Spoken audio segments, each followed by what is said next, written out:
Olá, amigos, sejam bem-vindos a mais um vídeo do meu canal. Eu sou o Lucas Knaip e vamos falar sobre a Fórmula 1. A gente teve a classificação para a corrida sprint do GP dos Estados Unidos. Depois de um mês sem Fórmula 1, ela está de volta.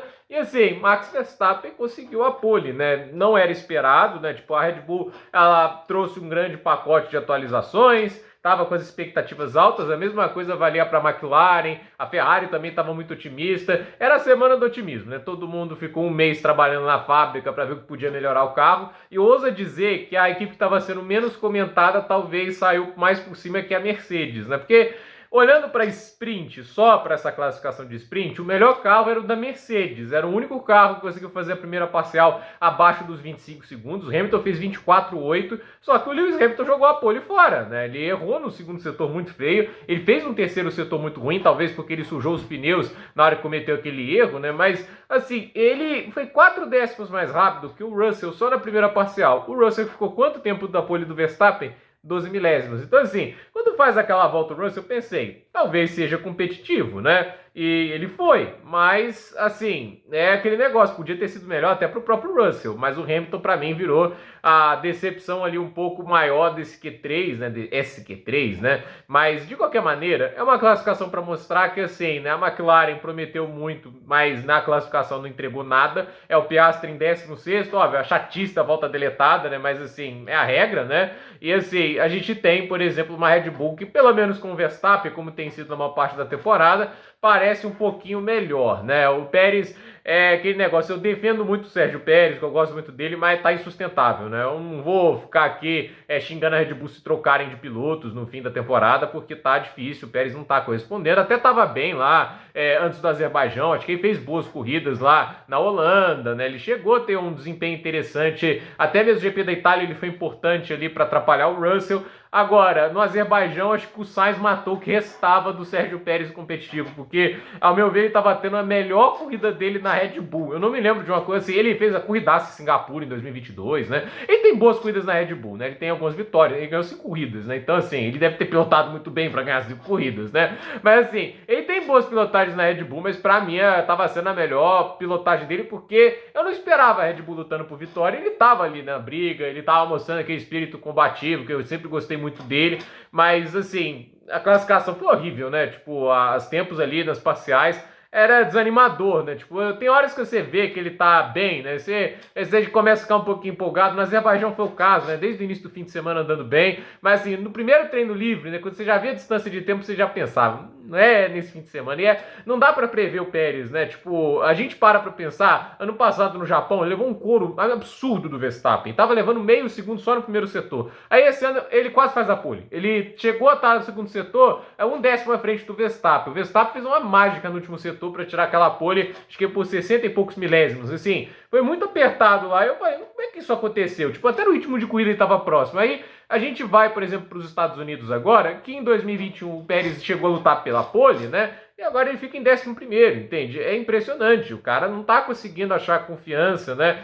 E vamos ver o que ele faz aí para a corrida. Ele tem a classificação para a corrida principal ainda, né? Ele ainda pode corrigir um pouco o curso, né? Vai ter o tempo da sprint amanhã, vai ter a classificação. Eu acho que vai poder ajustar o carro lá, né? Porque até é sacanagem, né? Não poder ajustar o carro durante esse período, né? Só um treino para ajustar o carro, eu acho que é pouco demais, né? Eu pessoalmente odeio sprints, né? Eu acho que são espetáculos artificiais e toscos, né? Para o contexto da Fórmula 1. Mas eu não comando a Liberty Media, por enquanto é o fantoche do Domenicali, né? Agora, falando aqui um pouco do SQ, eu não tô com os tempos aqui disponíveis, mas eu me lembro bem que os eliminados foram o Guan Yu Zhou, o Valtteri Bottas, o Alexander Albon, o Esteban Ocon e o Oscar Piastri. Piastri tinha marcado um tempo para ficar, só que ele acabou estourando os limites de pista. Não tinha necessidade de ir tão agressivo naquela curva, né? Assim, não era um grande tempo que ele fazia, mas eu não acho que ele perderia a distância que ele tinha ali para a volta do Albon, se não me falha a memória, que era que estava ali na Berlinda. Mas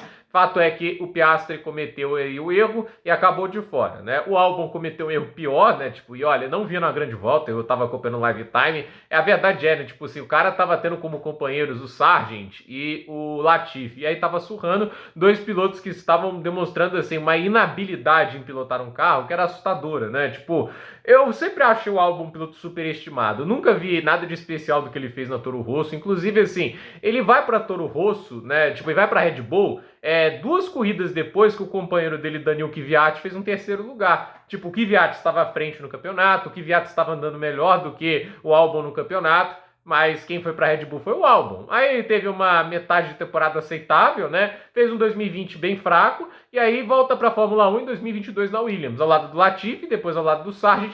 Ganhou desses caras com facilidade porque eles são ruins, eles são pilotos fracos, né? Eu até defendi muito o Sargent, mas na Fórmula 1 ele foi um piloto fraquíssimo, né? E agora ele tá enfrentando um Franco Colapinto, que assim, nem é um piloto de hiper destaque na base, é bom piloto, a gente tá vendo isso, foi até pro SQ3, mas assim, o Colapinto, né, ele tá, assim, dando muita pressão no Albon, mesmo as classificações que o Albon esteve à frente, foi próximo, o Albon está sentindo pressão pela primeira vez ele tá vendo um piloto que não tá, literalmente assim, dando um conforto para ele, que tá indo classificar para as frente. E mais do que isso, na corrida, tá lutando por ele mesmo, né? Em Singapura ele ficou revoltadinho, o Colapinto fez aquele dive bomb lá, que para ele deu boas posições, e tá certo, o Colapinto não fez errado de ser agressivo daquele jeito. Então, eu pessoalmente acho que o Albon tá realmente sofrendo aí com essa questão de ter um companheiro muito mais competitivo do que tinha antes, né? E assim, a dupla da Sauber de fora, gente, ninguém espera diferente, né? O Guan Yu Zhou acabou ficando 1,3 atrás,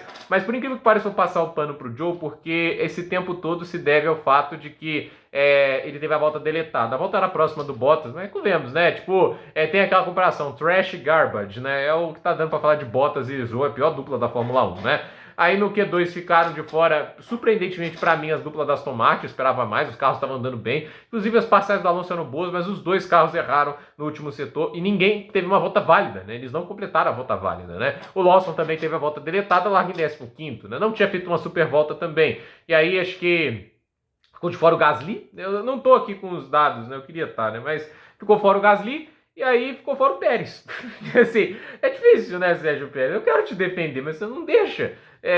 Assim, a volta dele melhorou nada em relação ao que ele tinha feito lá no Q1, né? E acho que é assim, você não pode responsabilizar a Red Bull por uma coisa, né? Se o cara tá sem confiança, se ele não tá passando garantias de que ele vai passar para o Q3, deixa o cara dar 2 voltas.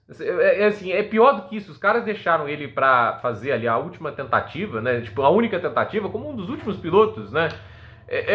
E assim, na hora que, inclusive, né, assim, acho que tinha até trânsito na volta dele, né, então eu não sei, né, acho que tinha muito piloto que abriu a volta depois, né, eu não entendo realmente, acho que o Hugh Bird voltou a ser engenheiro do Pérez de novo, né, porque o Pérez, para quem não sabe, teve até um engenheiro diferente nas últimas corridas, talvez seja isso, né, será que é um engenheiro, né, porque... Olha, eu realmente não entendo isso, né? Ou é um excesso de confiança, ou realmente um cagueio, foda-se, né? Entende? Eu, pessoalmente, não acho isso uma estratégia sábia, né? Se você quer que seu segundo piloto performe melhor, dê a ele mais chances de fazer isso, né? Tipo, a situação não tá fácil, ele não tá confiante, e a gente viu isso na volta, né? E assim, pior pro Pérez, acho que pior de tudo, não é que ele ficou só de fora. Ele ficou de fora por pouco, a volta dele foi ruim, e se ele tivesse feito um trabalho medíocre, ele tinha passado. A volta foi ruim, ele ficou quase 1 segundo do Verstappen, entende? Então, é difícil, né? Então, ficou de fora o Sérgio Pérez, né? O Gasly ficou em 12º mesmo. Inclusive, é o único, além do Pérez, que teve volta válida. Daí, no Q3, o Verstappen marca pole, porque no final foi o que teve a volta mais regular, oscilou menos, né? Tipo, segunda parcial da Ferrari foi quase, acho que 2 décimos mais rápido que o Verstappen. A gente olha, por exemplo, as parciais que teve a McLaren estava rápida no segundo setor, mas o primeiro setor do Verstappen foi bom, o último setor constante também, e ele foi lá e fez a volta de 1,32,8, e ele e o Russell os únicos na casa de 1,32. Então, primeira fila aí para Verstappen, George Russell, Charles Leclerc em terceiro e o Norris em quarto. Para as pretensões de título do Lando Norris é um resultado muito fraco, né? E assim, ele fez uma volta decepcionante para o carro que tem, ainda mais a McLaren que prometeu tantas atualizações, a ver se no ritmo de corrida diferente. O Sainz terminou na 5ª posição, o Hülkenberg conseguiu um 6º lugar, e destaque, o Hülkenberg fez 33,1. A volta dele ficou basicamente assim, 1 décimo do que estava ali o Leclerc, o Norris e o Sainz, com uma Haas, né? E a Haas trouxe atualizações também, né? E agora a parceria com a Toyota, eles vão ter um simulador próprio, não vão ter mais que usar o da Ferrari. Então, assim, quem sabe agora não há tempos áureos para a Haas, mas a Haas melhora, né? Não tem mais um imbecil como o Gilton Steiner no comando. Olha o que acontece, o carro magicamente melhora, tá 350 milésimos da pole, e a questão é, um carro que hoje não é um devorador de pneus, então parabéns a Haas, né? Tipo, tirou o idiota do comando, não é mais o Michael Scott comandando a equipe, porque o Gilton Steiner é o Michael Scott, muito mais feio, porque o Michael Scott de The Office é isso, né? É um cara engraçado, carismático, mas não é um líder de equipe, não é pra estar na liderança da companhia, né? Numa sitcom de comédia, ok, e é por isso que existe o Drive to Survive, pro Gilton Steiner ser a estrela dessa sitcom de comédia, porque de esporte não é. Então, assim, já que eu desabafei um pouco minha raiva do Gilton Steiner, né? Agora, falando também, tipo, Hamilton em sétimo, decepcionante pra volta que ele podia ter tido, né? Tipo, o cara era pra ter sido pole, né? O Magnussen em oitavo, né?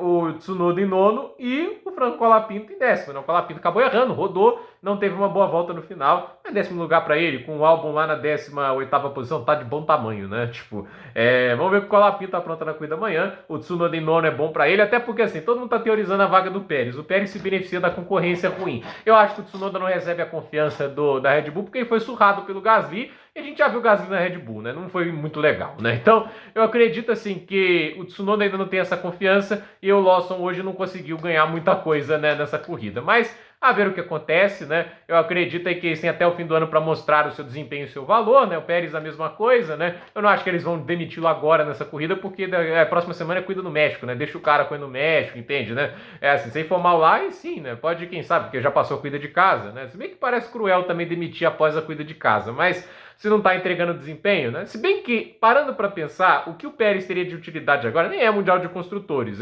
óbvio, tem a luta pelo segundo lugar, né? Mas é tentar atrapalhar o Norris de alguma maneira, e nesse sentido ele não tá conseguindo ajudar muito. Então, a ver agora o que a gente tem pela frente, né? A corrida sprint amanhã, acho que às 3 horas da tarde, e depois ali vai ter a classificação para a corrida principal. Ai, meu Deus, que forma. Odeio corrida sprint. Morra corrida sprint. Eu quero que você morra corrida sprint. Então, gente, por esse vídeo é isso. Dúvida nos comentários, deixe seu like, se inscreva no canal, compartilhe este vídeo e até o próximo vídeo, pessoal.